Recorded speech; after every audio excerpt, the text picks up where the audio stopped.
دیکھیے، ہمیں ہر وہ بات کرنی چاہیے کہ جو حقیقت پسندانہ ہو۔ بہت سی چیزیں ایسی ہوتی ہیں جو بظاہر ہمیں پسند نہیں ہوتی، لیکن ہمیں پس پردہ حقیقت کا بھی علم نہیں ہوتا، اور ہم ہوا میں پتھر پھینک دیتے ہیں اور کچھ پتہ نہیں ہوتا کہ وہ پتھر کہاں جا کے لگتا ہے، جس سے سوائے پشیمانی کے اور کچھ نتیجہ سامنے نہیں آتا۔ تو اس حوالے سے میں ایک بات عرض کرنا چاہوں گا کہ 26ویں آئینی ترمیم کے خلاف جو لوگ کورٹ میں گئے ہیں، یہ تو ہر ایک پاکستانی کا حق ہے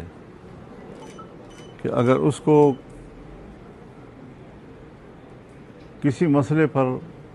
آئینی قانونی حوالے سے اعتراض ہو تو وہ کورٹ میں رجوع کر سکتا ہے۔ لیکن یہ بات میری سمجھ سے بالاتر ہے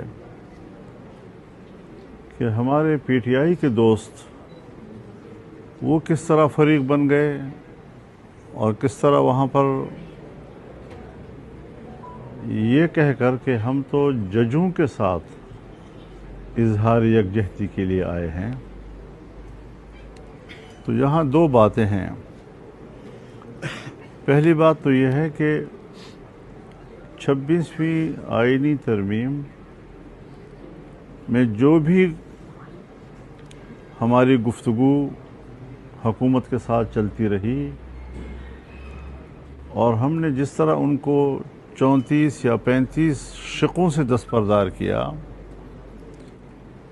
اور پھر اس کے بعد جو 21 یا 22 نکات رہ گئے تھے،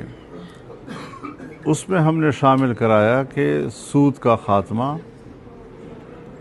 اسلامی نظریاتی کونسل کی سفارشات پر قومی اسمبلی میں بحث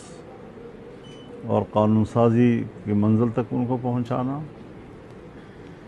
اور وفاقی شرعی عدالت کو طاقتور بنانا، ان کے اختیارات میں اضافہ کرنا اور ان کے فیصلوں کو مؤثر بنانا، یہ شقیں ہم نے شامل کی، اور اس طرح کل 27 شقوں پر مشتمل 26ویں ترمیم تیار ہوئی۔ پھر ایسا بھی نہیں کہ کوئی چھپ چھپا کر، میں انتہائی احترام کرتا ہوں، ہمارے بڑے سینئر وکیل ہیں حامد خان صاحب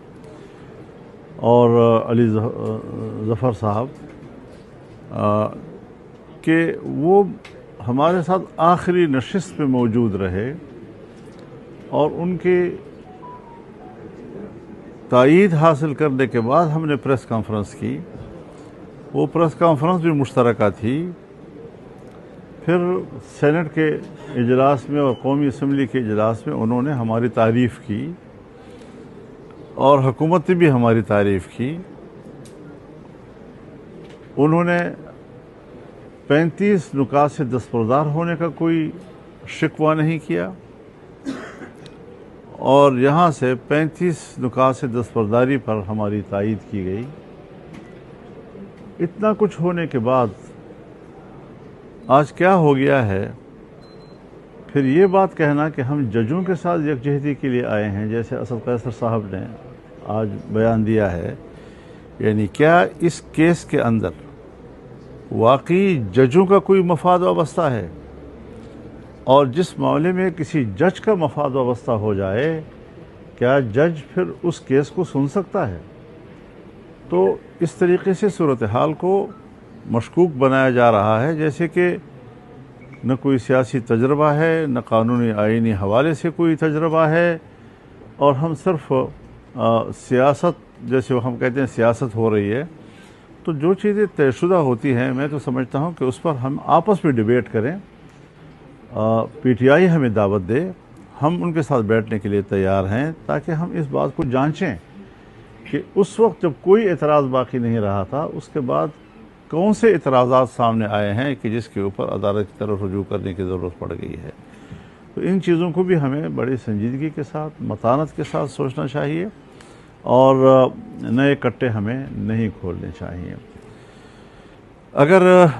ہم کہتے ہیں کہ وفاق میں مینڈیٹ چوری ہوا ہے، اور یہ کہ پی ٹی آئی کا مینڈیٹ چوری ہوا ہے، بالکل اسی طریقے سے صوبہ خیبر پختونخوا میں اور بلوچستان میں مینڈیٹ چوری ہوا ہے اور جے یو آئی کا مینڈیٹ چوری ہوا ہے۔ تو اس حوالے سے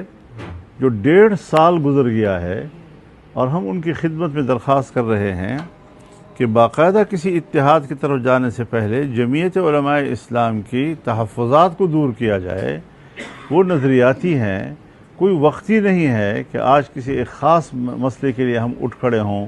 اور کل وہ مسئلہ رہے یا نہ رہے۔ نہ کسی معروضی مسئلے پر ہم بات کر رہے ہیں، نہ کوئی وقتی مسئلے پہ بات کر رہے ہیں، باقاعدہ کچھ نظریاتی معاملات تھے جس پر ہم گزشتہ کوئی 20 سال سے گفتگو کرتے چلے آ رہے ہیں۔ تو ان ساری چیزوں کو، تحفظات کو دور کرنے میں ان کو دلچسپی ہونی چاہیے تھی، اس کو اہمیت دینی چاہیے تھی، اور 1.5 سال کا عرصہ گزر گیا ہے لیکن اب تک ناخن برابر بھی کوئی پیش رفت انہوں نے نہیں دکھائی اس حوالے سے۔ تو ہم اب بھی منتظر ہیں کہ اگر وہ جمعیت علماء اسلام کے تحفظات کو دور کرنے کے لیے تیار ہیں، یہ بات نہ کی جائے کہ کسی موجودی وجوہ کی بنیاد پر کسی کے بارے میں آپ کہیں یہ اپوزیشن کا ساتھ نہیں دے رہے، یہ تو حکومت کا ساتھ دے رہے ہیں وغیرہ وغیرہ، ایسی باتیں نہیں ہیں۔ ہم بڑے سنجیدہ سیاسی لوگ ہیں اور سنجیدہ موضوعات کو اٹھاتے ہیں۔ سیاست میں ہم گپ شپ اور مذاق پر یقین نہیں رکھتے، اور نہ یہ کوئی طنز و مزاح کا ایک میدان ہے کہ پوائنٹ سکورنگ کی جائے، بلکہ بڑی سنجیدگی کے ساتھ مسائل اٹھائے جائیں، بات چیت کی جائے، اور پھر جب ہم دونوں وفاق میں اپوزیشن میں بیٹھے ہیں تو ہمارے اندر بات چیت کے لیے کیا معنی ہے؟ کوئی چیز معنی نہیں ہے، ہم ہر وقت بیٹھ سکتے ہیں، لیکن دلچسپی 1.5 سال سے کیوں نہیں دکھائی جا رہی؟ تو یہ سارے وہ سوالات ہیں جو جی